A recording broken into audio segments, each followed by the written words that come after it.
Hello everyone, welcome to my channel. So guys, आज मैं आपको एमएससी फर्स्ट सेमेस्टर से इन्वायरमेंटल केमिस्ट्री का हम टॉपिक ले रहे हैं, इन्वायरमेंटल टर्मिनोलॉजी एंड होमेनक्लेचर। तो मोस्ट टॉपिक है गाइस, हमेशा एग्जाम में आते रहते हैं, तो इसको आपको अच्छे से कंप्लीट करके जाना है। और चैनल पर नए हैं तो प्लीज़ चैनल को सब्सक्राइब कर दीजिएगा, बेल आइकन प्रेस कर दीजिएगा। और नोट्स परचेस करने के लिए आप मुझे व्हाट्सएप पे मैसेज कर सकते हैं, डिस्क्रिप्शन व्हाट्सएप में शेयर कर दिया है। तो चलिए देखते हैं। तो हम सबसे पहले क्या देखेंगे, टर्मिनोलॉजी के बारे में देखेंगे। तो यहाँ पर सबसे पहले जो है पॉल्यूटेंट है। अब पॉल्यूटेंट कौन है उसके बारे में देखते हैं हम आगे। तो ये जो वीडियो है काफ़ी ज़्यादा लंबी होगी, ठीक है, क्योंकि इसमें आपको इन्वायरमेंटल केमिस्ट्री का है, तो यहाँ पर थ्योरी ज़्यादा होती है, ठीक है। तो उसी के हिसाब से तो आगे देखिएगा। मैं क्या करती हूँ, कभी भी पार्ट पार्ट में डिवाइड नहीं करती हूँ किसी भी टॉपिक को, ठीक है, क्योंकि पार्ट पार्ट में बच्चों को काफ़ी ज़्यादा परेशानी होती है। अगर एक पार्ट मिल गया एक पार्ट नहीं मिला, तो इसलिए हम क्या करेंगे, पूरा मैं एक ही वीडियो में कंप्लीट कर देती हूँ, ठीक है। चलिए आगे देखते हैं। तो पॉल्यूटेंट के बारे में देखेंगे। तो पर्यावरण में मौजूद कोई भी चीज, सजीव या निर्जीव या कोई भी भौतिक कारक जिसमें शोर जैसे शोर, गर्मी, जो एक निश्चित स्तर से ऊपर पाया जाता है, वह मानव, पौधे या पशु जीवन के लिए हानिकारक होता है, प्रदूषण कहलाता है। अब यहाँ पर देखिएगा, पॉल्यूट मतलब क्या कह रहा है यहाँ पर कि डिफिनेशन दी गई है कि पर्यावरण में मौजूद कोई भी चीज, चाहे वो सजीव हो या निर्जीव हो, या कोई भी भौतिक कारक जैसे शोर या गर्मी, एक निश्चित स्तर पर ठीक रखता है ना। अगर जैसे कि शोर भी अगर ज़्यादा अगर अगर लिमिट से ज़्यादा अगर शोर होने लगता है, तो उससे क्या होता है, हमें नुकसान पहुंचता है, ठीक है, हमें अच्छा नहीं लगता है। या फिर और भी चीज़ें बहुत सारी हो सकती है, ठीक है, हमारे दिल में दिल का जोर जोर से धड़कना, या बहुत सारी चीज़ें हो सकती है। तो इससे क्या होता है, हम काफ़ी ज़्यादा डिस्टर्ब हो जाते हैं, और ये हमारे लिए हानिकारक भी है, ठीक है।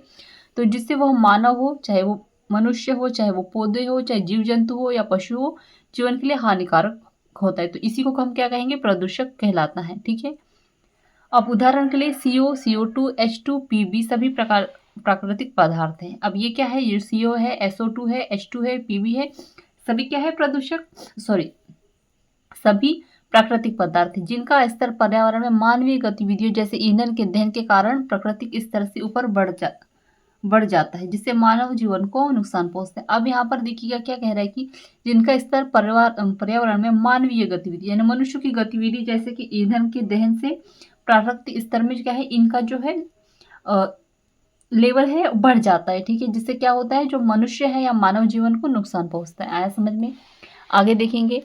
अब है कोंटामिनेंट, सॉरी, कोंटामिनेंट यानी क्या होगा, प्रदूषक। तो वह पदार्थ जो प्रकृति में नहीं पाया जाता लेकिन मानवीय गतिविधियों के कारण पर्यावरण में प्रवेश कर जाता है, ठीक है, मतलब कि पहले से प्रकृति में मौजूद नहीं था, बाद में क्या होगा, मनुष्य के कारण उसका उत्पाद हुआ हो, या उसको बनाया गया हो, या जो भी जैसे भी हो, जो मनुष्य के कारण हुआ हो, ठीक है, जो मनुष्य की गतिविधियों के कारण हुआ, तो उसको जिससे उनकी संरचना प्रभावित होती है, जो प्रदूषक कहलाते हैं, ठीक है। अब देखिएगा यहाँ पे, मतलब कि जो मनुष्य है वो भी क्या है, प्रदूषक ही है, क्योंकि उनकी वजह से क्या होता है, पर्यावरण इफेक्ट होता है, ठीक है। अब एग्जाम्पल पे जैसे कि मनुष्य के द्वारा बनाया गया हो, मतलब मनुष्यों के द्वारा इफेक्ट हुआ हो, तो Cl2 है, MiC है, प्राकृतिक रूप में वायुमंडल में मौजूद नहीं होते हैं, ठीक है, मतलब कि ये क्या है, ये प्राकृतिक रूप से वायुमंडल में मौजूद नहीं थे, उसमें मानवीय गतिविधियों के कारण ये प्रवेश होता है, ठीक है, इनका। तो ये क्या है, Cl2 है, और ये क्या है, MiC है, ठीक है। इसको आपको एग्जाम में लिख कर आना है, और इन सब चीज़ों को क्या है, आपको ध्यान में रखना है, ठीक है। आगे देखते हैं। अब आगे है सोर्स। तो सोर्स का वह स्थान या पदार्थ या प्रक्रिया जहाँ से प्रदूषक उत्पन्न होता है। एग्जाम्पल के लिए सीसा युक्त गैसोलीन का दहन वायुमंडल में पीबी का स्रोत, कोयले का दहन वायुमंडल में सल्फर के ऑक्साइड का एक स्रोत है, ठीक है। अब यहाँ पे देखिए सोर्स क्या होते हैं, उससे मतलब कि प्रदूषण के सोर्स क्या है, अगर ऐसा पूछा जाए तो एग्जाम्पल के लिए आप क्या लिख सकते हैं, सीसा युक्त गैसोलीन का दहन, मतलब सीसा युक्त जो गैसोलीन होगा उसको जलाना, वायुमंडल में पीबी का स्रोत, ठीक है। कोयला को जलाना, ये क्या है वायुमंडल में सल्फर ऑक्साइड का काम करता है, ठीक है। अब आगे देखते हैं। अब रिसेप्टर क्या होते हैं। तो रिसेप्टर वह चीज है जो प्रदूषक द्वारा प्रतिकूल रूप में प्रभावित होती है। उदाहरण के लिए मनुष्य फोटोकेमिकल स्मॉग के लिए एक रिसेप्टर होते हैं, क्योंकि वे अधिक संपर्क में आने पर मर जाते हैं, ठीक है। अब यहाँ पर देखिएगा क्या कह रहा है, फोटोकेमिकल स्मॉग जो क्या होता है, मनुष्य के द्वारा समझ लीजिए और जो स्मॉग होता है, जैसे कि अभी आपने देखा होगा, सुना होगा एक लंदन वाला, लंदन स्मॉग का भी एक केस सामने आया था, ठीक है। तो उसमें क्या हुआ था, फोटोकेमिकल स्मॉग था, जिससे क्या हुआ था, बहुत सारे लोगों की मृत्यु हो गई थी, ठीक है। अब आगे देखेंगे सिंक, वह माध्यम जो लंबे समय तक रहने वाले रासायनिक प्रजातियों अक्सर प्रदूषक को बनाए रखता है, ठीक है। अब यहाँ पे देखिएगा, जो रासायनिक पदार्थों के कारण जो लंबे समय तक होते हैं, वो क्या होते हैं, अक्सर प्रदूषक मतलब कि प्रदूषण को बढ़ावा देते हैं और उनके साथ बातचीत करता है, सिंक कहलाता है। एग्जाम्पल के लिए संगमरमर की संरचना वायुमंडलीय H2SO4 के लिए सिंक के रूप में कार्य करती है और प्रतिक्रिया के परिणाम स्वरूप अंततः क्षतिग्रस्त हो जाती है। अब इसका देखेंगे तो CaCO3 प्लस H2SO4 की जब रिएक्शन होगी तो हमें क्या प्राप्त होगा, यहाँ पे CaSO4 होगा और H2O और हमें CO2 बाहर निकल जाएगी, ठीक है। आगे देखेंगे, महासागर वायुमंडलीय CO2 के लिए सिंक के रूप में कार्य करते हैं, जिसके विघटित कार्बोनेट और कार्बोनेट के रूप में अवशोषित और बनाए रखता है, जैसे कि COTG प्लस H2O1। तो यहाँ पर क्या हो जाएगा, CO3 minus H2 plus hydrogen plus H2, ठीक है। इस तरह से ये रिएक्शन कंप्लीट होगी इसका। आगे देखते हैं। अब नेक्स्ट है पथवे ऑफ पॉल्यूटेंट। तो वह तंत्र है जिसके द्वारा एक प्रदूषक अपने स्रोत के पर्यावरण के विभिन्न खंडों में वितरित होता है, उसे इस प्रदूषक का मार्ग कहा जाता है। उदाहरण के लिए पीबी का मार्ग नीचे दिखाया गया है, यहाँ पर देखिएगा, ये PbC2H5 है, PbCl2 हो जाएगा प्लस PbBr2 प्लस PbBrCl, ठीक है। अब ये क्या है, इनलेडेड गैसोलीन सोर्स है। अब ये किसके प्रेजेंट में होता है, ऑटोमोबाइल एक्सहाउस्ट, ठीक है। और यहाँ पे क्या होगा, released in air settle down, ठीक है। अब यहाँ पे क्या होता है, यहाँ से PbCl2 प्राप्त होगा प्लस PbBr2 और यहाँ पे PbBrCl, ठीक है। अब ये क्या होगा, यहाँ पे इन सोल है ये और two food crops and food chain, इस तरह से ये कंप्लीट होता है, ठीक है। आगे देखेंगे, आगे है सेपरेशन। तो पर्यावरण में प्रदूषक तत्वों के रासायनिक रूप यानी प्रजातियों की पहचान की प्रक्रिया को प्रजातिकरण कहा जाता है। उदाहरण के लिए सीसा प्रदूषण, पारा प्रदूषण, ठीक है।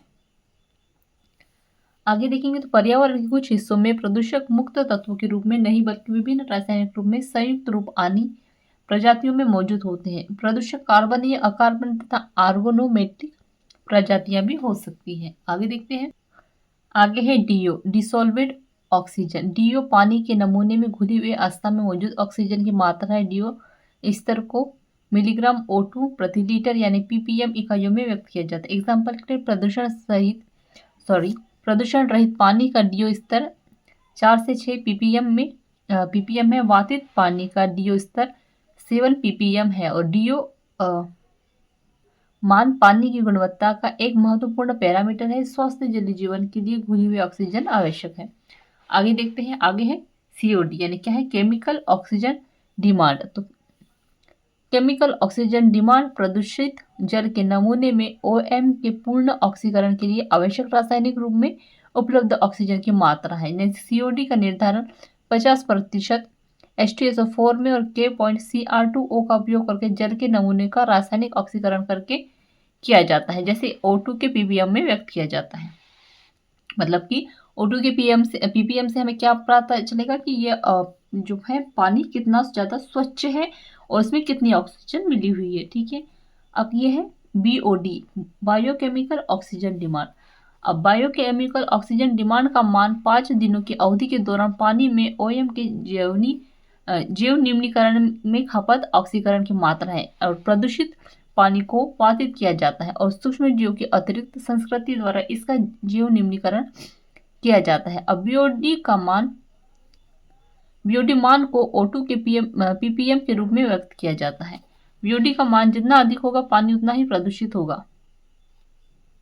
उदाहरण के लिए घरेलू सीवेज का BOD मान 165 ppm है, जबकि उपचारित घरेलू का मान 25 ppm है, ठीक है।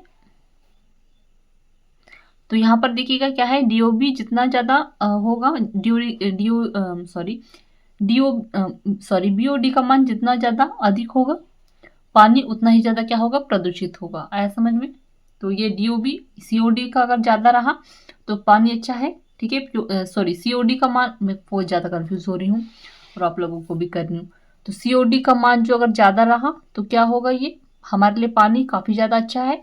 और BOD का मान अगर ज़्यादा रहा तो पानी क्या है, बुरा है, मतलब कि पानी प्रदूषित है। ठीक है, आया समझ में? एक बार फिर से समझेंगे। COD का मान अगर ज़्यादा है तो पानी स्वच्छ है, पीने लायक है, इसमें ज़्यादा ऑक्सीजन पाई गई है। और उसी से हम BOD का मान अगर ज़्यादा है तो क्या है, पानी प्रदूषित है। आया समझ में? आगे देखते हैं।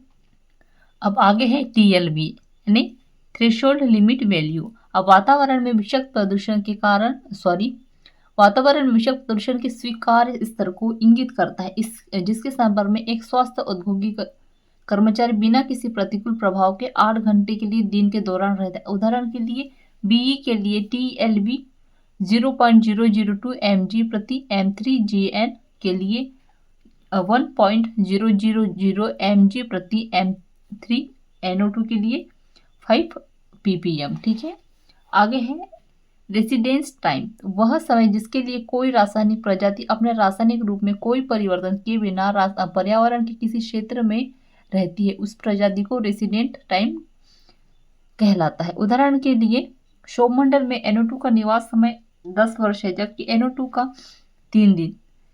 CFSI का सौरमंडलीय रेसिडेंट टाइम कम से कम 10 वर्ष है और ये 30 वर्ष। ठीक है, इतना। अब यूनिट ऑफ कंसंट्रेशन देखेंगे तो प्रदूषक ppm प्रति मिलियन भाग, pphm प्रति 100 मिलियन भाग और ppb यानी प्रति बिलियन भाग के क्रम की बहुत कम सांद्रता पर भी विषाक्त होते हैं। प्रदूषक की उच्च सांद्रता के मामले में इसे प्रतिशत यानी प्रति 100 भाग के रूप में व्यक्त किया जाता है, जैसे कि 1 ppm बराबर 0.0001 प्रतिशत बराबर 100 pphm बराबर 1000 ppb बराबर 1000000 बिलियन में ppt में। ठीक है, आगे देखेंगे तो तरल और ठोस नमूनों में आंशिक इकाइयां वचन के हिसाब से भागों को संदर्भित करती है। उदाहरण के लिए पानी के नमूने की DO स्तर के 4 ppm का मतलब वजन लीटर से ग्राम जल का रूपांतर। 1 लीटर वाटर बराबर 103 मिली लीटर वाटर बराबर 103 ग्राम पानी बराबर 106 मिलीग्राम पानी। 4 ppm DO बराबर 4 मिलीग्राम DO प्रति 10 मिलीग्राम पानी और बराबर 41 लीटर पानी में मिलीग्राम DO। इस तरह से देखिएगा। आगे देखते हैं। तो यहाँ पर जो है हमारा टॉपिक एंड होता है। आई होप आपको ये नोट्स अच्छे समझ में आ गए होंगे और काफ़ी बेसिक चीज़ें दी गई हैं यहाँ पे। ठीक है, तो जैसे कि पानी को किस तरह से नापा जाता है या जो भी चीज़ें हैं, बहुत सारी चीज़ें यहाँ पर दी गई हैं। तो काफ़ी ज़्यादा इंपॉर्टेंट टॉपिक है गाइस हर इंसान के लिए। ठीक है, मतलब अगर आप स्टूडेंट हैं तो आप ये सब चीज़ें आपको नॉलेज होना चाहिए। आपके सिलेबस में तो है ही, साथ में आपको बेसिक नॉलेज भी होना चाहिए। ठीक है, तो यहाँ पे जो है हमारा टॉपिक एंड होता है। आई होप आपको ये अच्छे समझ में आ गया होगा।